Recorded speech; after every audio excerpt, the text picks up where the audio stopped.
stream from uh, the Florida You Judge We're live. Facebook.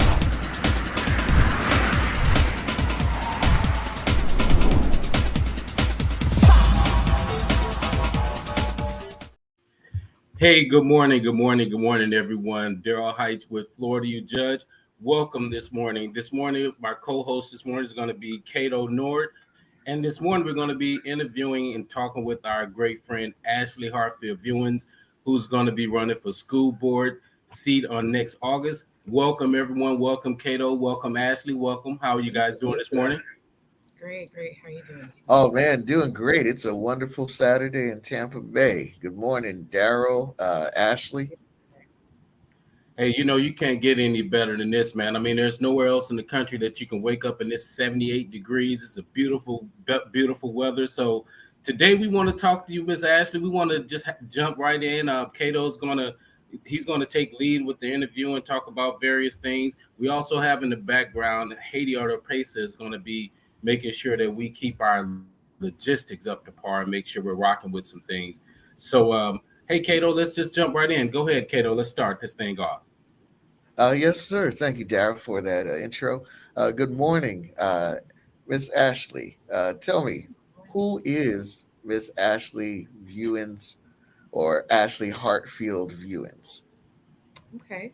So to start off, I am a hardworking educator striving to make a change in the HPCS or Hillsborough County Public School System. I've been in education for 11 years and I hold an AA degree in education. My BS degree is in English, and then my master's degree is in reading and literacy. I've spent 11 years working in our Title One transformative schools here in Hillsborough County. Currently, I work in the transformation uh, network system here in the district, and I serve, our high needs students here in Hillsborough County. Okay, that's awesome. Now, what exactly, for those of us who don't know, who might not know, what exactly is the Transformation Network and why is it important? Okay. So transformation is similar to Title One as well. It's under the Title One umbrella where you are working with uh, we have approximately about 50 schools here in Hillsborough County that require special resources, uh, special attention when we're talking about academics. Normally, these schools tend to be D or F schools. Um, that are needing a transformation. Okay. Now you mentioned, I believe you mentioned something about students with disabilities as well. Correct. What's the population of students with disabilities tend to be like in those types of schools? Is it typical of the other schools in the district? We know there's about approximately 250 schools total in the district. Correct. Uh, Normally, in these schools, you would have probably higher than usual, I would say. And give an example, in a class of approximately 30 kids, half of your students would have some type of learning disability and be documented students who are on an IEP who need several accommodations to be successful students. Okay. All right. Uh, Now, as far as now, why? What are? Give me something else as far as Miss Ashley, the teacher. What's the favorite part of your day as an educator? I know if you've been in this district or in public school for 11 years, through all the ups and downs, the trials and tribulations of a public school teacher, there's Correct. something that you got to be looking forward to every day that keeps bringing you back. So for me, it is working in these Title One transformational schools. I am the product of Title One schools. Um, if you've ever heard of No Child Left Behind, um, Obama passed the initiative. It started with Lyndon B. Johnson in 1965.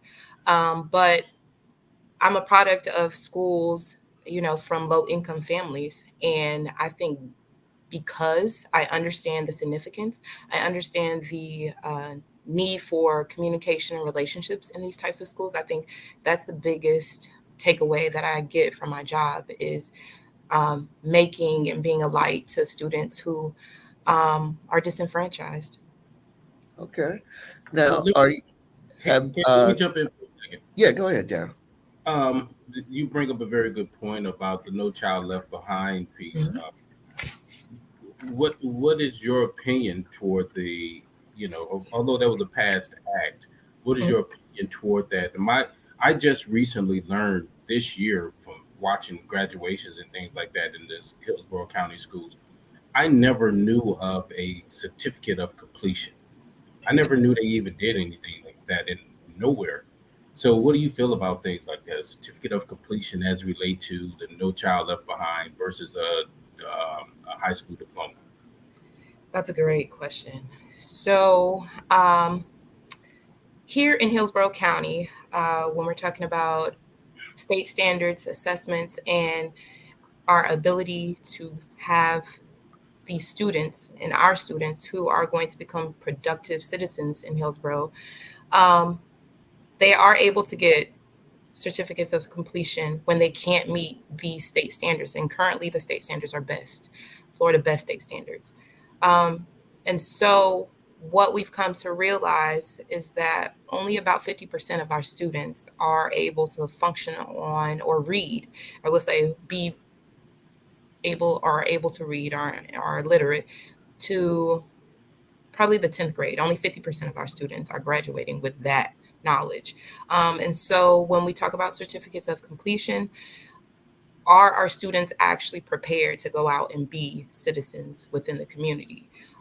So we're finding that it doesn't really satisfy the needs within our community when our students are graduating with the certificate of completion, because you're finding that jobs are no longer accepting that. You need a degree. And so how I feel is that eventually we've got to go back to the drawing board and make sure that our students are at least performing at the 10th grade level, because those students who are supposed to be making sure are going to be successful post secondary, in their careers, um, aren't able to function as citizens in Hillsborough. And eventually that will speak a lot for our community. Okay. Let me piggyback on that question for a moment. You brought up a great point, which is yes, especially now. I was just looking at a figure the other day. Now we know all of our kids aren't going to go to college, of course. 70% of jobs in the United States require a college degree, right? Just to even get in the door and be a candidate for those positions. Now, in Hillsborough County, over the last few years, school board has been pushing high tech centers like Irwin, Brewster, Leary Technical Center as an alternative pathway, right? Mhm. So even if you didn't graduate from high school, you can go and get your GED very quickly if you don't have your GED yet, and then you get a certification anywhere from a few months to a year or so. A certification and out the door, making a good living. What's your opinion of that? Does it need to be expanded? Would you continue to maintain the high tech centers and centers like that offer alternative pathways to employment for students who may not want to be in formal education necessarily, secondary education past age 16, 17, so forth? So that's also a great question.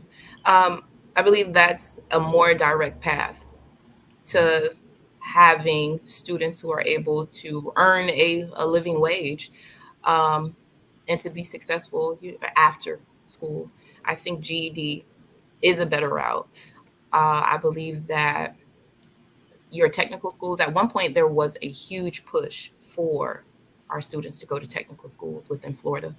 And I think now we've kind of gone a little bit more towards college pushing and STEM pushing, a STEMA. And I believe that we definitely need to also look at pushing that back into our schools where we offer those those resources, where we offer those classes, where we have, a mechanical class maybe, or, auto mechanic class, a wood shop class. We used to have those options for our students, and we don't. Or you have to go to a particular magnet school to get that type of resource, or that type of training. And sometimes our parents don't have the ability to drive our students, um, across Tampa. We don't have those resources. And so I think that building back technical schools, technical training is definitely the way to go if we're going to create a community, create a district where we're seeing all of our students' needs being met. Okay. All right. Now, Let me ask you go this. ahead. Let me ask you this, Ashley. So, imagine yourself sitting on the diocese. You're elected. You got your peers on each side of you. Mhm. What's going to be the difference? What difference are you going to make with that audience of colleagues on the left and on the right of you, school board superintendent sitting there? Describe that to our viewers so we can know who we're going to have sitting on that diocese. Okay. So my slogan, um, that I chose for my campaign was, a new heart, a new view, and a new district. And I say heart because we have got to start looking at the heart of education, how we're going to motivate, one, our teachers, who are honestly the heart of this whole entire network, this whole entire system. And so I think that I'm a direct correlation between teachers. And not only am I, a working teacher, not to say that, the other candidates haven't been a working teacher, but I think I'm unique in this aspect because I am a millennial. Um, I'm able to connect to, a different crowd, a different sector. Um, I also bring, an updated view of education now. Um, and I'm also able to bring the transformation piece where I'm actually working in these Title One schools, the Title One schools that need the most resources from the district, or I won't say need the most, but consume the most resources from the district. I work in those schools, and so um, I see day to day the struggles, the plight, the success, and definitely the hard work that comes in with um, working with these types of schools and how important they are, to the success of the district. I think it's a Yeah, vital organ. I don't think a lot of people fully understand the gravity of working these transformation schools, and they don't understand the amount of passion a person has to be able to work in these schools. You don't just get up and go there for the pay. It has to obviously deal with your passion toward serving these students and watching them succeed.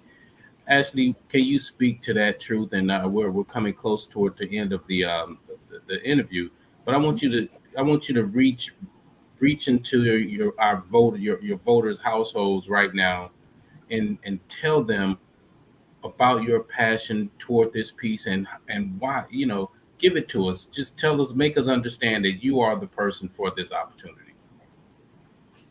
So I've genuinely believe that I can come and make some of the changes that are needed. I think that as a district, um, some of the things have, grown, and we haven't yet gotten to the hard work of bridging our community ties, bringing in resources from our community, getting our community involved, getting our parents involved, changing the way the community views education, actually sitting and working with SIP plans, or which are school improvement plans, gives me the direct knowledge of what schools need to actually function with the huge budgets that we have in education.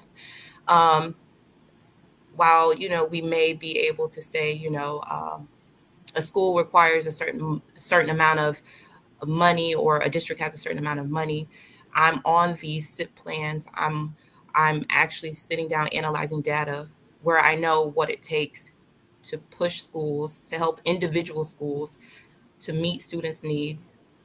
I believe that I'm a change maker, innovator, um, and I think those are the things that will help to push me um, and to help guide me and others as I advocate for change, for the retention of quality teachers who enjoy coming into their workplace. I believe I am a voice for teachers who feel like they aren't supported or feel like they could be supported more. And I think I speak to the current times when we're talking about getting um, people involved, people to listen to what education really needs during this time. Okay.